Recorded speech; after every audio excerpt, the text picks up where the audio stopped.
anumang bagay sa ating buhay. Ngunit magpapakawala tayo ng kaligtasan galing sa Panginoon. No? Magpapakawala tayo ng pagpapala. Kaya kung ano man ang ating pagkakasunduan sa langit. Are you happy for that? Amen. Pero may puhunan. Mag-invest. Magtaya ng buhay. Magtaya, mag-invest, magbuwis ng panahon. No? At sandali lang tayo. Wala pa alas 11. Oh. Sandali lang panahon. Mag-invest ng oras. Mag-invest ng pera pamasahe papunta dito. Mag-invest ng offering para sa ating building na ating pupuntahan. Amen.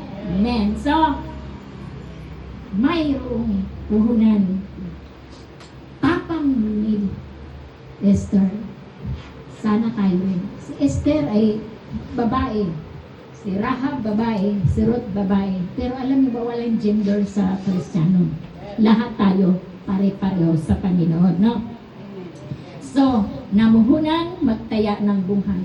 Pero above all this na sinabi ko sa mga babae, isa lang sila sa mga babaeng binanggit ko. At marami pang mga Bible characters na nagtaya ng buhay para sa ministry, para sa gawain ng Panginoon. Kung babanggitin ko, di man tapos tayo, no? Marami, kahit mga propeta, maraming nagtaya ng buhay para sa ministry. Above all, sabi ni Jesus, John chapter 15, verse 13. Sa pa, walang pag-ibig na hihigit pa kaysa pag-ibig ng isang taong nag-aalay ng kanyang buhay para sa kanyang mga kaibigan. Tayo tinuring na kaibigan ng Diyos, no? Di ba sabi na, I am a friend of God, no?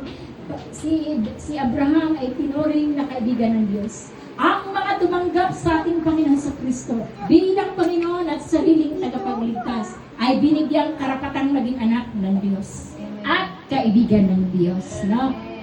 So, ang sabi ni Jesus, wala nang hihigit pa.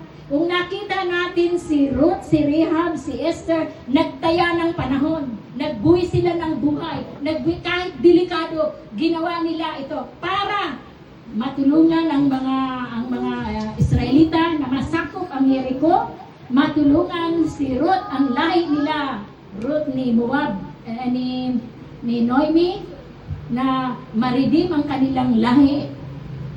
At si Esther, naging matapang siya, nagtaya siya ng buhay para masagip ang buhay ng mga Israelita. Ngunit sinabi ni Jesus, wala nang hihigit pa. Because no one righteous, no not one, sabi ng God ni Pablo, no? Walang matuwid, lahat nagkasala, lahat nagkamali. Walang perfecto. Kaya kailangan natin ang Panginoong Hesukristo. Kaya nga sinabi ni Jesus, wala nang hihigit pa sa ating Panginoong Hesukristo.